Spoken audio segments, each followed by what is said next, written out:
Hello guys, welcome back to our YouTube channel. साथीहरू, हजुरहरू सन्चै हुनुहुन्छ? हामीहरू एकदम ठिकठाकै छौँ। हजुरहरू सन्चै हुनुहुन्छ भन्ने आशाका साथमा फेरि पनि म आइसकेको छु न्यू भिडियो एन्ड न्यू भ्लगका साथमा।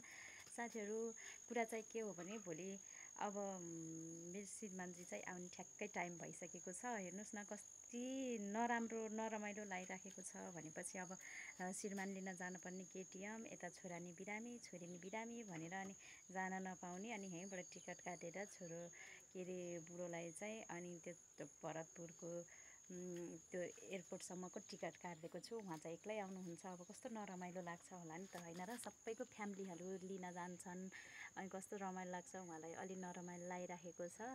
सो अब के गर्नु त है, अब त्यत्रो टाढाको बाटो अनि बिराम भएको छोराछोरी लिएर जाँदा कस्तो नराम्रो लाग्ने के, फेरि नराम्रो भन्दा नै आफै दुःख पाउने। अनि त्यही भएर अनि बरु यहीँसम्म चाहिँ लिन जाम्ला भनेर चाहिँ हामी चाहिँ लिन गएनौँ। सो सरी बुढो, अब अर्को वर्ष चाहिँ स्योर। अब नानी बाबु पनि अलिक ठुल्ठुलो हुन्छन् अनि त्यतिखेर चाहिँ लिन जान्छु, नरिसाउनु होला है। माया त लाग्छ नि, के गर्नु अब, बुढोको माया लाग्छ अनि त्यसपछि छोराछोरीको नि उत्तिकै लाग्छ। अनि एकतिर हेरे एकतिर हेरे एकतिर, के गर्ने त है। हामी त छोरी मान्छेलाई जे गर्दा पनि सुख छैन के साथीहरू। अनि सो साथीहरू, अब आउँदै हुनुहुन्छ उहाँ। अहिले लगभग 12 साढे 12 बज्यो। उहाँ वेटिङमा हुनुहुन्छ, एयरपोर्टमा गइसक्नु भएको छ, कतारको एयरपोर्टमा। अनि आउँदै हुनुहुन्छ।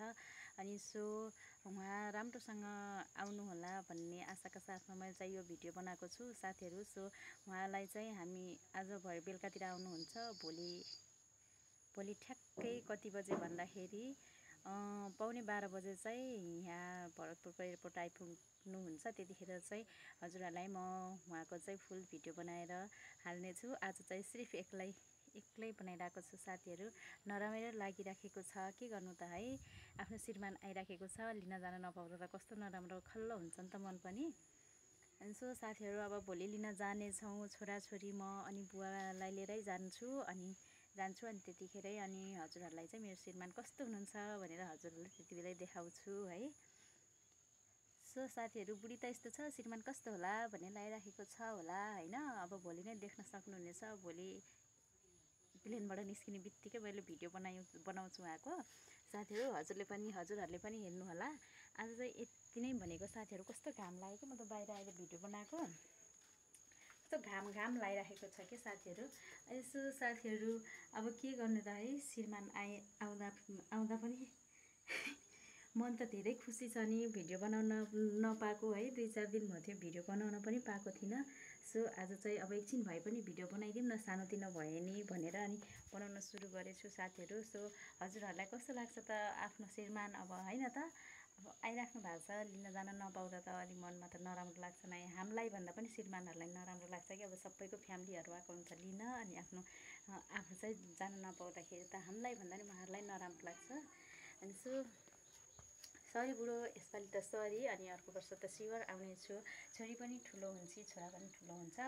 अनि सो यसपालि त देखिराख्नु भएको छ बाटो पनि कस्तो, केटिएमको बाटो कस्तो नराम्रो छ है। कति बेला के हुन्छ भने थाहै हुँदैन। बरु त्योभन्दा त बरु जे जस्तो गरे नि पैसा उति नै खर्च हुने हो। बरु प्लेनमै आउने, आनन्दले पुग्नु हुनेछ 20 मिनटमै। सो बुढो दुःख नमान्नु है साथीहरू। के गर्नु त, आफ्नो त जिन्दगी यस्तै छ है। के गर्नु हुन्छ भनेको है साथीहरू। सो हजुरहरूलाई चाहिँ मैले मेरो श्रीमान कस्तो हुनुहुन्छ भनेर म भोलि नै देखाउने छु। सो एक्साइटेड, एकदम एक्साइटेड छु, किनभने 2 वर्षको बादमा आउँदै हुनुहुन्छ श्रीमान। किनभने जहिले पनि बुढाबुढी टाढा हुँदा नै अब आउने बेला हुँदा त कस्तो अनि रमाइलो लाग्छ कि, खुसी लाग्छ कि साथीहरू। अनि सो अब साथीहरू, भोलि नै भेटौँला। भोलि फेरि मैले न्यू भ्लगका साथमा आइहाल्ने छु भोलि है। हजुरहरूले त्यो भिडियोलाई हेरेर फुल सपोर्ट गर्नु होला, फुल साथ दिनु होला। आज चाहिँ यति नै साथीहरू। उहाँ आउँदै हुनुहुन्छ, उहाँ राम्रोसँग आउने भन्नेका साथमा हजुरहरूले पनि सबैजनाले कमेन्ट गरिदिनु होला है। राम्रोसँग आउने भनेर सबैजनाले कमेन्ट गरिदिनु होला। हजुरहरूको आशाका साथमा साथीहरू मैले यो भिडियो अब बाई बाई भन्न चाहेँ। आजलाई यति नै। म भोलि फेरि न्यू भिडियो लिएर आउँछु। अब भर्खर मैले काम भएको साथीहरू, अब तन्नाहरू चेन्ज गर्न पर्यो। अनि सबै यताउति कामहरू भ्याउँदा बिहानदेखि उठेर भर्खरै बसेको। अनि त्यसपछि साथीहरू, अब के गर्नु त है, पहिला पहिला त बोल्दा बोल्दा कस्तो नर्भस हुन्थेँ, कस्तो फिल हुन्थ्यो, लाज पनि लाग्थ्यो। अहिले त अब बोल्ने बानी परिगयो, अहिले त बोल्ने बानी परिगयो, अनि त्यस्तो केही लाग्दैन के साथीहरू, त्यो केही पनि लाग्दैन। मेरो के अरे हजुरहरूलाई चाहिँ मेरो के अरे फेसबुक प्रोफाइलमा जोइन हुनु मन छ भने हजुरहरू चाहिँ लुक्समा चौधरीमा चाहिँ लुक्समा चौधरी लेखेको छ, LUEXMA है, लुक्समा चौधरी लेखेको छ। त्यसमा चाहिँ हजुरहरू चाहिँ एड हुन सक्नुहुनेछ है। त्यसमा मेरो चाहिँ एकदमै धेरै मैले त्यसमा पनि भिडियोहरू बनाइराखेको हुन्छु। त्यो चाहिँ मेरो मोनिटाइज भइसकेको छ, अनि मैले चाहिँ भिडियोहरू बनाइरहेको हुन्छु। अनि कुनै बेला यसमा कुनै बेला उसमा गर्दाखेरि टाइमै म्यानेज गर्नै नसक्ने कि, अब बेबीहरू नै छ अनि घरको काम नि गर्नै पऱ्यो, चारैतिर गर्दा गर्दा टाइम म्यानेज गर्नै सक्दिनँ। हजुरहरू उता पनि जोइन हुन सक्नुहुनेछ है।